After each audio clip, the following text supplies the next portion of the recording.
Ang kwentong ito ay hango sa tunay na buhay. Karanasan ito ni Asyong. Walang eksaktong taon. Lugar ng Visayas. Ang gabi ay tahimik, maliban sa may hinang-huni ng kuliglig at ihip ng malamig na hangin sa aming nayon. Sa gitna ng dilim ay nakatingin ako sa kisame ng aming bahay. Habang naririnig ko ang bawat tibok ng puso ko na parang may naghihintay sa akin sa labas. Pagmasdan mo, Asyong, at huwag kang matakot. Bulong naman dito ng isang boses na hindi ko inaasahan. Malamig at puno ng otoridad, pero sa kabila ng takot ay may hatid itong kakaibang kapayapaan. Napalingon naman ako sa paligid at sa kabila ng liwanag ng kandila sa tabi ng altar ng aming bahay, parang may aninong sumasayaw sa mga pader. Asyong, tulog ka na ba? Sigaw dito ni Mang Claro, ang kapitbahay naming malapit na laging nag-aalala sa akin. Hindi pa po, Mang Claro. Bakit po? Pilit ko namang pinapakalma ang boses kong nanginginig sa oras na yon.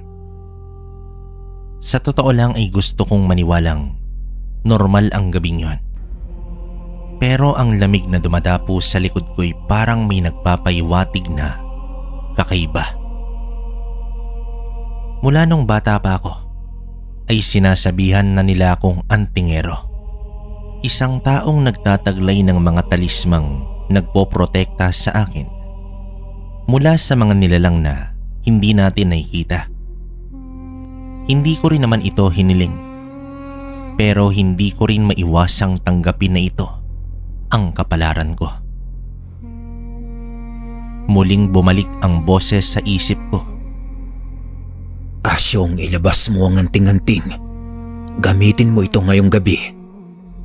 Nang marinig ko naman ang boses na iyon ulit, napatingin naman ako sa bulsa ng aking lumang kamiseta. Naroroon ang maliit na kwintas na bigay ng lolo ko bago siya pumanaw. Simula noon, kabaryo, ay lagi na lang may nangyayari sa tuwing hawak ko ito. Mga aninong naglalaho, kakaibang malamig na hangin, at ngayon, ang gabing ito na tila mas naiiba. Bumangon naman ako, dala ng kaba, pero handang malaman ang misteryo sa likod ng mga nangyayari.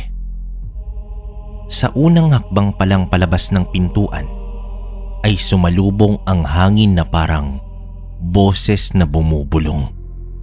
Huwag kang matakot. Nasa tabi mo ko. Ngunit sa dilim ng dulo ng aming bakuran, isang figura ang lumitaw. Tila tao, ngunit hindi. Parang isang aninong buhay, at ang mga mata nito'y kumikislap sa dilim. Asyong, lumayo ka riyan! Narinig ko ang boses ni Mang Claro. Pero mas narinig ko ang isa pang boses na mas malalim at mas makapangyarihan. Harapin mo siya, Asyong. Ito ang simula ng iyong pagsubok. May kilabot man, kabaryo, pero hinigpitan ko ang hawak sa aking anting-anting at batid kong wala ng atrasan. Lumapit naman ako ng dahan-dahan sa figurang nasa dulo ng aming bakuran. Sa bawat hakbang ay parang may mabigat na bagay na nakadagan sa dibdib ko. Hindi ko maalis ang tingin ko sa kanya. Mataas ito at payat at tila natatakpan ng makapal na ulap ng kadiliman. Asyong! Tumawag ulit ang boses mula sa anino, ngunit hindi na ito ang boses na narinig ko kanina. Mabangis, mabigat at parang galing sa kailaliman ng lupa. Hindi kita kilala. Pilit kong tinatakpan ng takot. Pero ramdam ko ang bahagyang panginginig ng boses ko. Tama ka, pero kilala kita. Matapos nitong makapagsalita, ngumiti naman ito ng malapad. At doon ko nakita ang mga ngipin nitong tila mga itak na handang pumatay. Kinuha ko ang anting-anting mula sa bulsa ng aking kamiseta at mahigpit ko itong hinawakan. Mainit ito sa pakiramdam. Tila nagbabaga sa kamay ko, pero hindi ko ito binitawan. Anong kailangan mo sa akin? Tanong ko naman sa kanya. Kahit alam kong baka hindi ko magugustuhan ang sagot nito. Hindi ikaw ang kailangan ko, Asyong, pero ang dala mo. Napalunok naman ako dito, kabaryo. Ang dala ko? Ang anting-anting? Sagot ko sa kanya. Tumawa naman ang halimaw ng mahina. Ngunit ang tunog nito ay tila alingaw-ngaw ng daang libong boses na bumalot sa buong paligid. Hindi lang iyan. Ang dugo mo, ang lahi mo. Ikaw ang tagapagmana ng kapangyarihang hindi mo pa nauunawaan. At ngayon, oras na para kunin ko ang nararapat sa akin. Matapos makapag-wika nito, biglang kumilos ang figura. Ang bilis nito'y parang kidlat. At bago ko pa mapagtanto, nasa harap ko na ito. Sa sobrang lapit, ramdam ko ang malamig niyang hininga sa pagmumuka ko.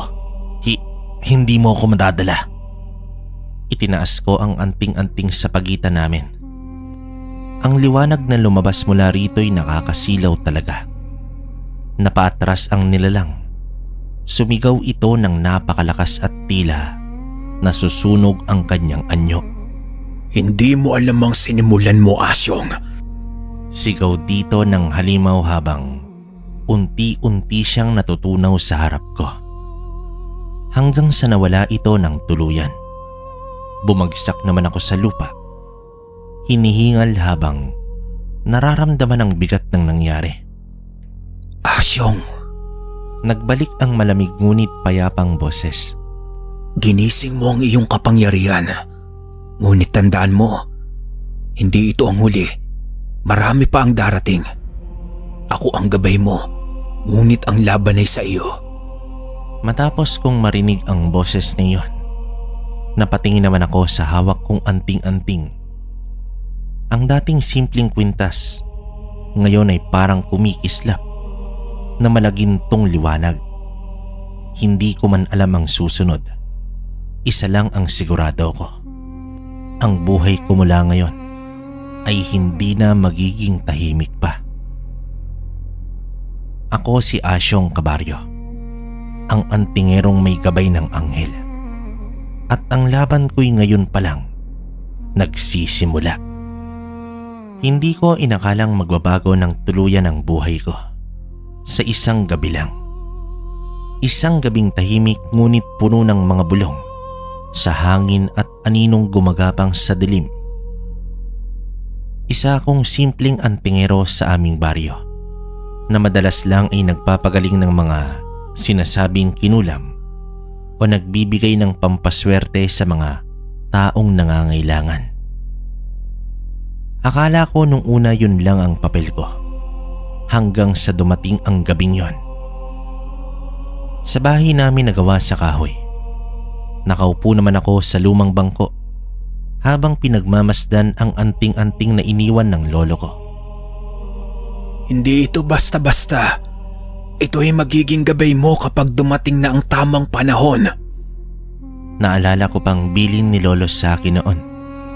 Sa tuwing naiisip ko yun, ay parang biro lang. Ano naman kaya ang kahulugan nito? Ngunit biglang nanlamig ang buong paligid.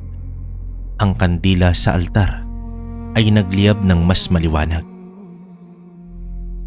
Halos parang may gustong ipaalala sa akin. Sa gitna ng katahimikan, narinig ko ang boses na tila nanggagaling kung saan. Asyong, handa ka na ba? Napatigil naman ako nang marinig ko ang bulong na yon. Sino ka ba talaga? Tanong ko dito kahit na ang sagot ay parang nasa loob ko na. Anghel na maggagabay sa'yo. Isa kang tagapagligtas sa Asyong. Pero bago mo magawa yun, kailangan mong harapin ang kadiliman. Hindi ko naman alam kung dapat ba akong matakot o magtiwala. Ngunit ang pakiramdam ko'y para sa akin na nakasalalay ang mga susunod na mangyayari. Sa gabing yon, sa simpleng buhay ng isang antingero, nagsimula ang kwento ng isang laban na magpapabago sa lahat. Isang kwentong magdadala sa akin sa hangganan ng liwanag at dilim. Isang araw noon, kabaryo, meron akong natuklasan. Hindi ko naman halos akalain na ang isa sa mga taong labis kong iginagalang sa aming baryo ay may itinatagong karimlan. Si Alarcon, ang kilalang negosyanteng laging abala sa pagbibigay ng tulong sa mga nangangailangan at itinuturing na bayani ng aming lugar.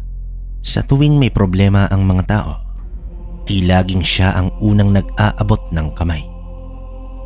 Ngunit sa likod ng kanyang magilaw na ngiti at tila perpektong anyo, may nakatagong lihim na magdadala sa akin sa pinakamalaking laban ng buhay ko. Isang gabi noon, kabaryo, habang papauwi ako mula sa pagtulong sa may sakit na bata, ay napadaan ako sa malawak na lupain ni Alarcon. Napansin ko naman ang kakaibang katahimikan ng paligid. Ang mga kuliglig na dati walang tigil ang huni ay tila biglang nawala. Sa gitna ng kadiliman, may nakita akong figura sa dulo ng kanyang bakuran. Akala ko nung unay isang hayop, ngunit nang lumapit ako, doon ko napansin ang kakaiba nitong anyo. Ang katawan nito ay parang tao, ngunit ang mga mata kumikislap sa dilim at ang mga kuko nito'y mahaba parang matutulis na espada. Sa isang iglap lang, nagbago ang anyo nito at nagiging pamilyar na ang mukha para sa akin. Asyong, Wika ng figura sa tinig na kilalang kilala ko. Walang iba kundi si Alarcon. Alarcon, ikaw ba yan? Anong ginagawa mo rito sa ganitong oras? Matapos ko naman itong tanungin, ngumiti lang siya, ngunit sa likod ng ngiting iyon ay nakaramdam ako ng malamig na takot. Dahang-dahang lumapit si Alarcon sa akin. ang tanong, Asyong, alam mo ba kung sino talaga ako? Napalunok naman ako habang ang anting-anting sa aking bulsa ay biglang uminit. Isang malinaw itong babala. Ako nga si Alarcon, ang taong tumutulong sa baryong ito. Ngunit hindi nila alam na ako rin ang halimaw na kumakain ng kanilang laman sa gabi. Nanlaki naman ang mata ko habang tumatawa ito. Ang kanyang anyo'y dahang-dahang nagiging mas nakakatakot. Mga pakpak na parang paniki. Mga pangil na tila sa isang halimaw. Asyong, hindi ko inaasahan na ang isang antingero ang magiging balakid sa plano ko. Pero hindi mo ako mapipigilan. Ang baryong ito at ang lahat ng nasa paligid ay para sa akin. Humigpit naman ang hawak ko sa anting-anting habang nagsisimula na siyang lumapit. Hindi naman ako maaaring umatras. Alam kong ito na ang laban na matagal nang binabalaan sa akin ng aking lolo. Ngayong gabi, hindi na ako ang simpleng si Asyong na antingero. Ako na ang haharap sa halimaw na nagtatago sa kanyang tunay na anyo. Humigpit naman ang hawak ko sa anting-anting habang dahang-dahang lumalapit itong si Alarcon. Ang bawat hakbang niya ay parang nagpapabigat ng hangin at ang malamig na simoy ng gabi ay napalitan ng nakakakilabot na init. Asyong, Isa ka lamang munting insekto sa harap ng kapangyarihan ko. Ano bang kaya mong gawin laban sa akin? Napakagatlabi naman ako ngunit hindi ako umalis sa kinakatayuan ko. Ramdam ko ang panginginig ng aking kalamnan. Ngunit kasabay nito, ang kakaibang init na nagmumula sa aking bulsa. Hinugot ko naman ang anting-anting at iniangat ito. Parang may sariling liwanag na biglang nagningning sa madilim na gabi. Sa pangalan ng liwanag, hindi mo madadala ang baryong ito, Alarcon. Hawak ko noon ang mahigpit na anting-anting. Sa isang iglap, umatras naman si Alarcon. Ngunit agad rin siyang tumawa ng napakalakas. Liwanag? Aniya, habang ang kanyang anyo ay tuluyang naging halimaw. Matutulis na pakpak, matalim na pangil at mga matang pula na tila nagbabaga. Ang liwanag na yan ay hindi sapat para talunin ako. Bigla namang umatake si Alarcon.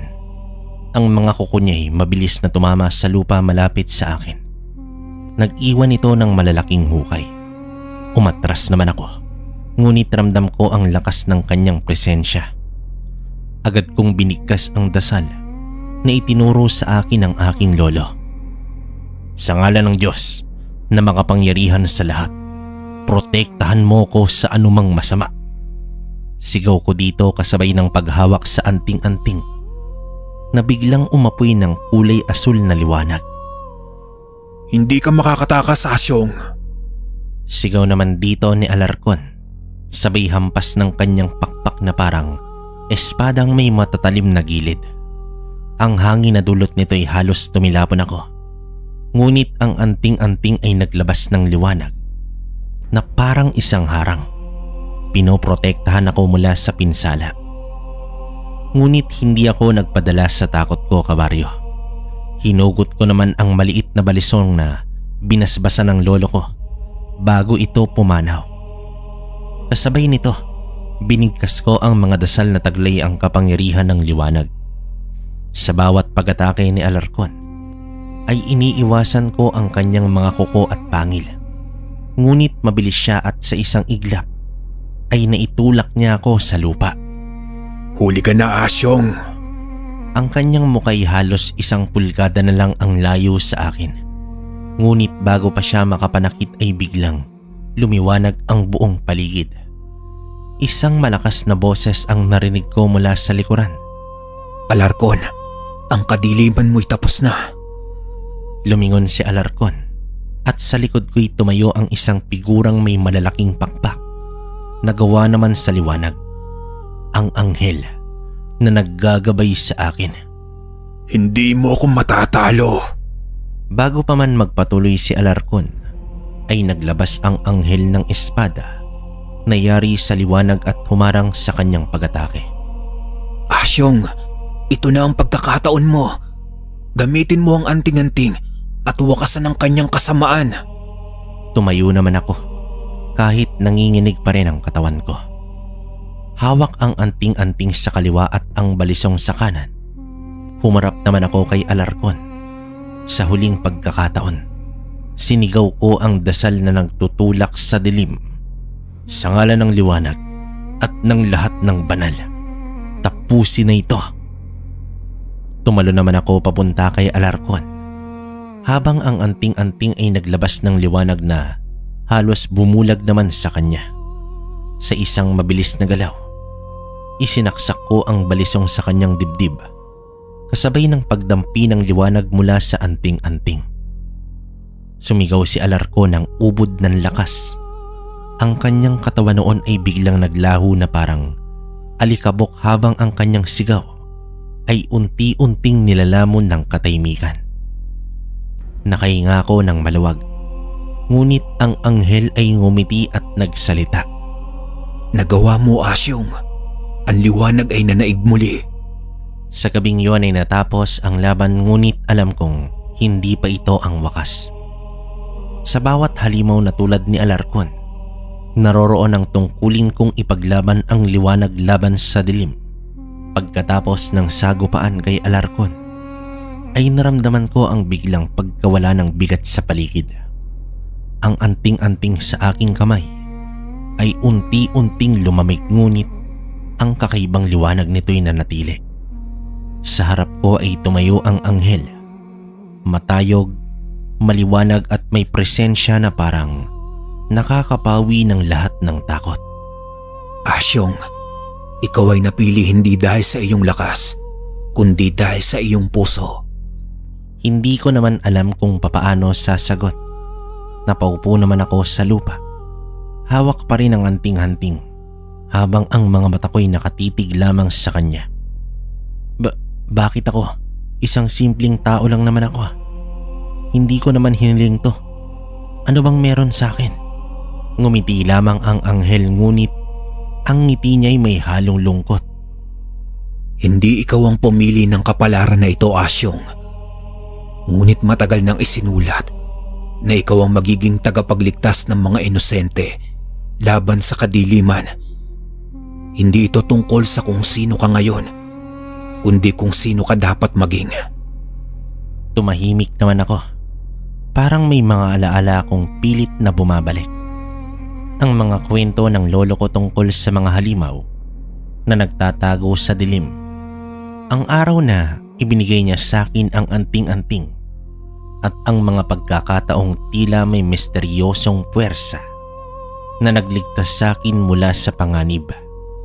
Matagal nang inihanda ang puso mo para dito. Ang iyong lolo si Mang Tiburcio ay hindi lamang isang karaniwang antingero. Isa siyang bantay ng liwanag katulad mo. Nang ibigay niya sa iyo ang anting-anting na ito, ay isinama niya ang paniniwala na kaya mong ipagpatuloy ang laban na iniwanan niya.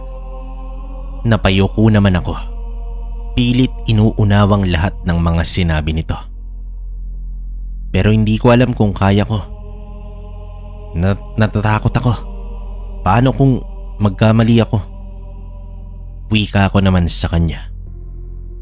Hinawakan ng anghel ang balikat ko at biglang naramdaman ko ang mainit na kapayapaan na tila yumakap sa buong katawan ko. Ngunit ang tunay na tagapagligtas ay hindi nawawala ang tapang kahit sa gitna ng takot. Hindi ka nag-iisa. Ako ang iyong gabay at lagi kitang tutulungan. Napatingin naman ako sa kanya at ang mga mata niya ay parang nagbibigay liwanag sa dilim ng isip ko.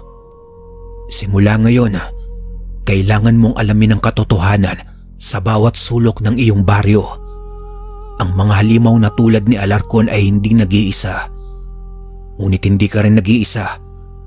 Ang anting-anting na hawak mo ay hindi lamang para sa proteksyon, kundi simbolo ng liwanag na nasa loob mo.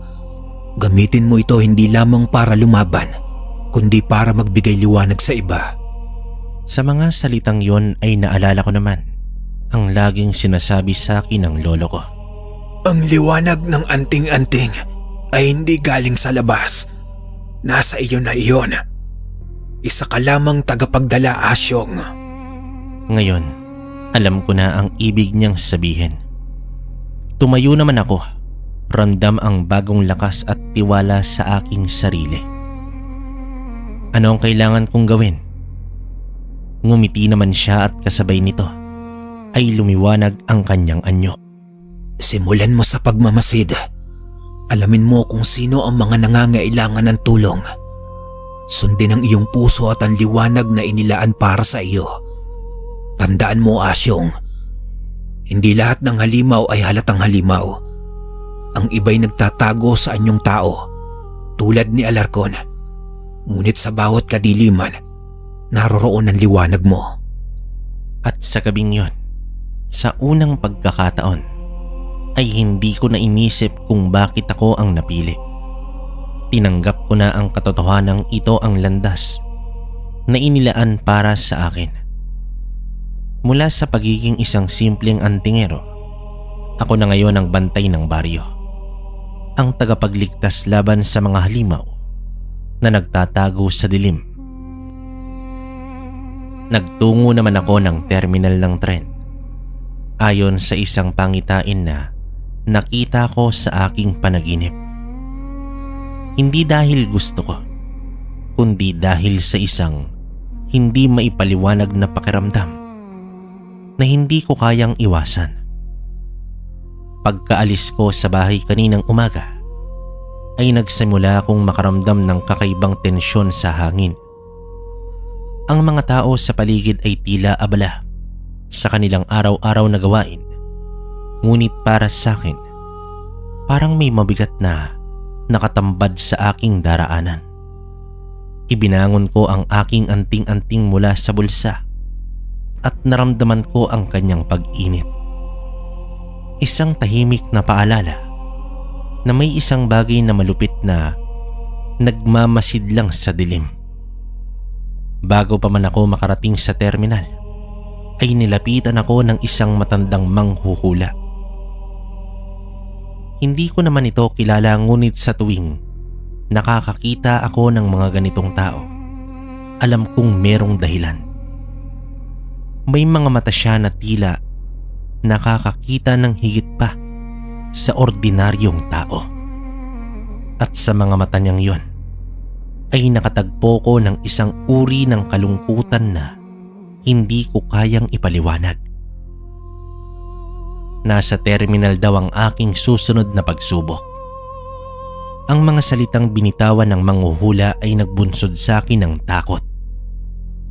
May isang tao daw roon na nagtatago ng isang sumpa. Hindi siya halimaw sa kalooban, ngunit ang kadiliman ay nagnanais na mangibabaw sa kanyang kaluluwa. Bagamat hindi ko lubos maunawaan, ang mga sinabi ng matanda ay isang pakiramdam ng responsibilidad ang bumangon sa aking dibdib. Wala akong ibang magagawa kundi sundin ang tinig na nararamdaman kong nagsasabi sa akin na doon ko may kita ang sagupaan na magpapabago ng lahat. Pagdating ko naman sa terminal ng tren, ang paligid ay tahimik at tila walang buhay. Maliban sa malalaking ilaw na nagliliwanag mula sa mga signboard at mga malalaking tren na nag-aabang na tumulak patungong ibang bayan. Parang isang ordinaryong gabi, ngunit para sa akin, alam kong ang gabi ay magdadala ng isang bagong pagsubok. Ang matandang manghuhula ay tama. May isang dilim na nag-aabang sa mga sulok ng lugar na ito. Habang ako ay naglalakad sa platform at nagmamasid sa bawat tao, ay hindi ko maalis ang pakiramdam na may isang tao o isang nilalang na hindi ko nakikita. Ngunit nararamdaman ko ang presensya nito. Parang ang hangin ay nagiging mas mabigat at sa bawat hakbang ko, ang anting-anting ko sa aking bulsa ay lalong umiinit. Isang senyales na ang oras ay malapit na. Dahil sa mga aral ng lolo ko, alam ko na ang mga sumpa ay laging hindi nakikita sa unang tingin. Ang mga nilalang na biktima ng dilim ay madalas nagtatago sa mga anyo ng mga tao. At minsan, ang pinaka nakakatakot na halimaw ay hindi ang mga nilalang na may matutulis na pangil, kundi ang mga may sugatang kaluluwa. At sa gabing ito, sa terminal ng tren, pakiramdam ko ay isang bagong nilalang na may sumpa ang nagbabantay sa aking paligid. Bilang isang antingero, alam ko na hindi ko maaring iwasan ang hamon na nakatadhana sa akin. Hindi naman ako natatakot, ngunit may kalungkutan sa aking puso. Isang kalungkutan na alam kong hindi ko kayang takasan. Ang isang tao na nagsimula bilang inosente ay natutukso at naipit sa madilim na daan. At ako, bilang tagapagtanggol ng liwanag, ay kinakailangan harapin ang dilim na nais niyang dalhin sa mundong ito. Sa terminal ng tren, sa gitna ng mga tunog ng makina at ang magkasunod na pagdating ng mga tren ay naramdaman ko ang presensya ni Gabo. Si Gabo ay isang tao na biktima ng isang malupit na sumpa. na nagbigay sa kanya ng kapangyarihang magbago at maging isang halimaw.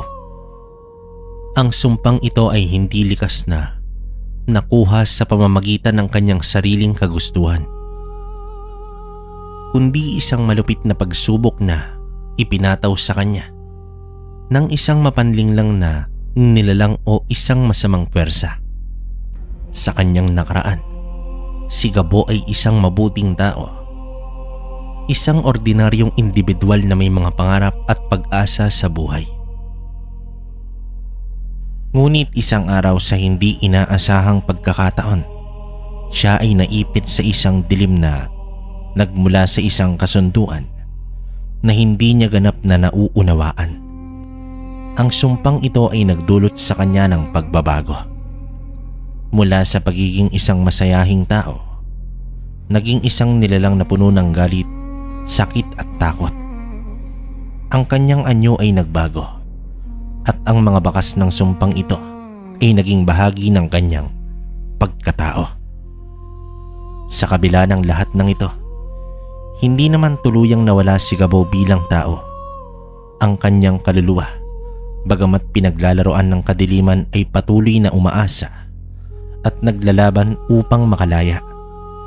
Sa bawat pagkakataon, may kita sa kanyang mga mata ang labis na kalungkutan at pagsisisi.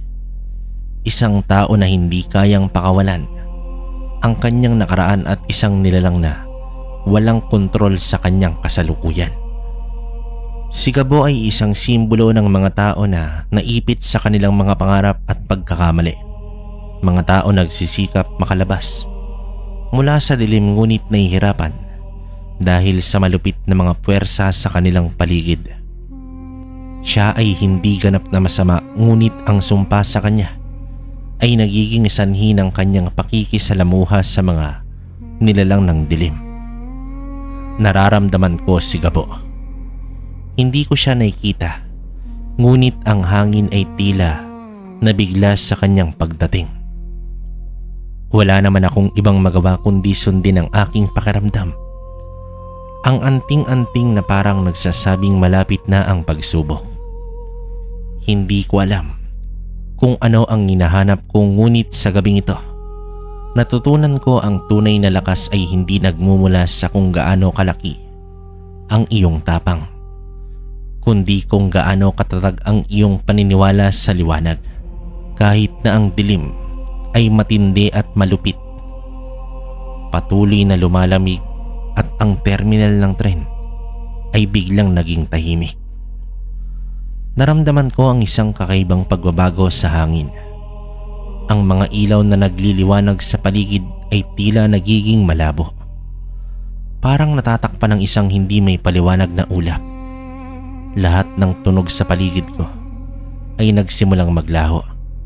At ang aking pandinig ay ang tanging malakas na pintig ng aking puso ang naririnig. Walang duda, naroroon na si Gabo.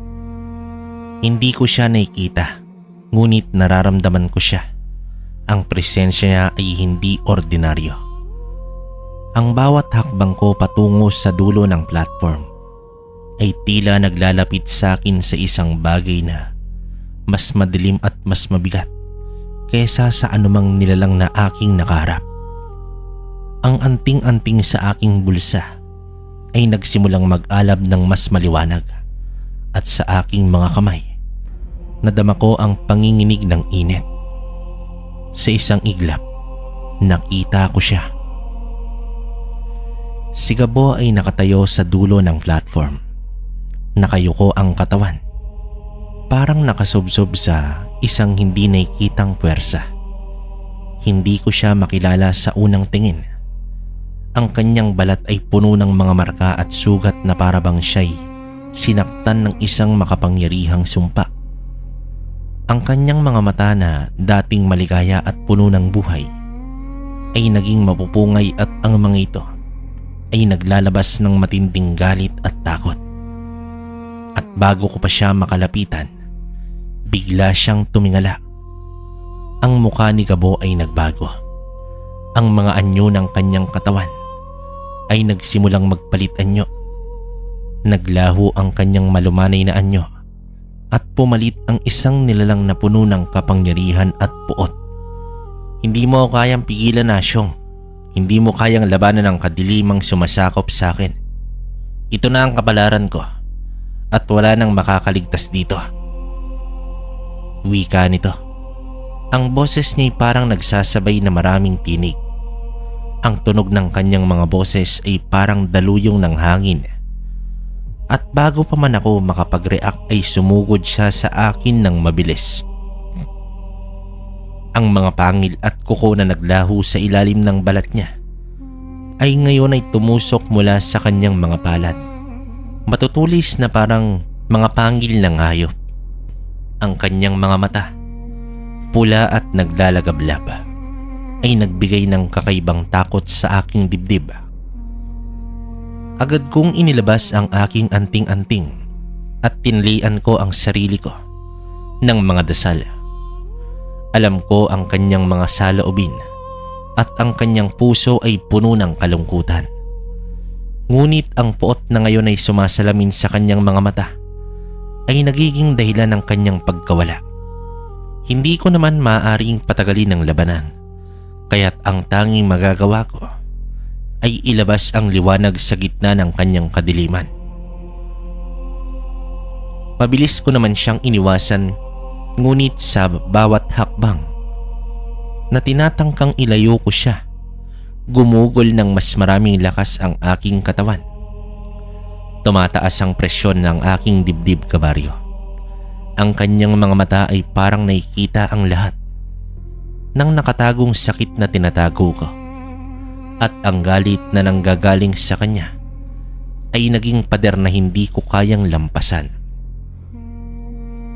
Sa bawat pagsugod niya ay naiwasan ko ang mga matutulis niyang pangil, ngunit alam ko na kung magpapatuloy ito, magiging imposibleng patagalin siya at tulungan.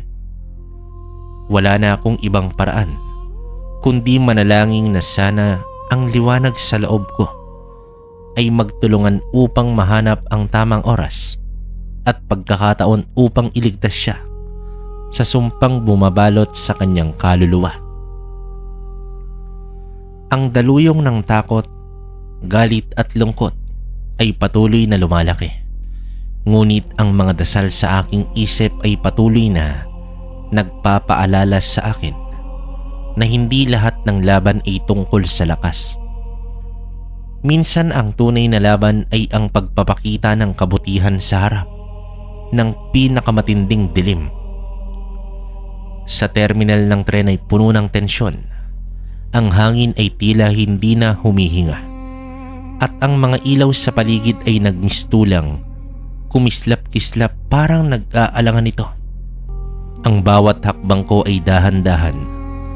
Ang bawat galaw ay puno ng pangarap na makalabas ng buhay. Ngunit alam ko, hindi ito magiging madali. Hindi si Gabo ang kalaban na madaling talunin. Hindi mo kayang pigilan, Asyong. Tumakbo si Gabo patungo sa akin. Ang katawan niya ay puno ng mga sugat at marka ng sumpa. Ang kanyang mga mata ay naglalagablab ng pula at ang mga kuko niyang matutulis ay tumutusok sa aking leeg. Sumigaw na sa isip ko ang lahat ng mga aral ng lolo ko. Ang mga gabay na pinapasa niya sa akin. Ang liwanag sa loob mo ay hindi lang para magtanggol. Labanan mo ang dilim na umaalipin sa puso ng mga lilalang, Asyong. Walang alinlangan ay inihanda ko ang aking anting-anting at isang matinding liwanag ang sumiklab mula dito. Habang si Gabo naman ay patuloy na sumusugod.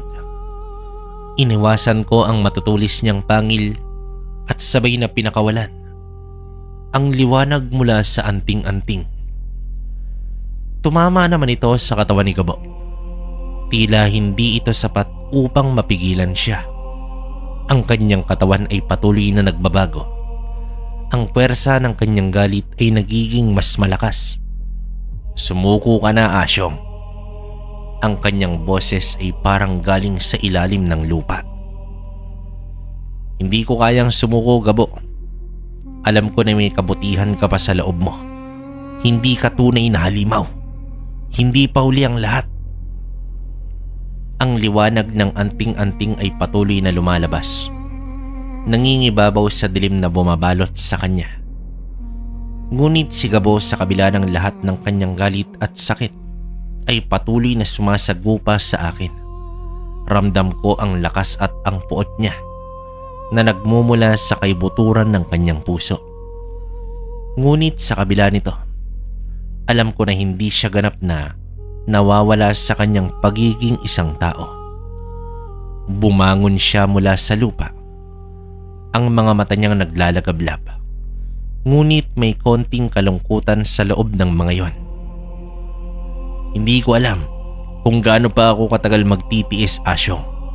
Ang sumpang ito, hindi ko na kayang kontrolin pa. Wika sa akin ni Gabo. Huwag mo ngayaan na mawalan ka ng pag-asa, Gabo. May liwanag pa sa'yo. Hindi kita iiwan. Sumugod siyang muli sa akin.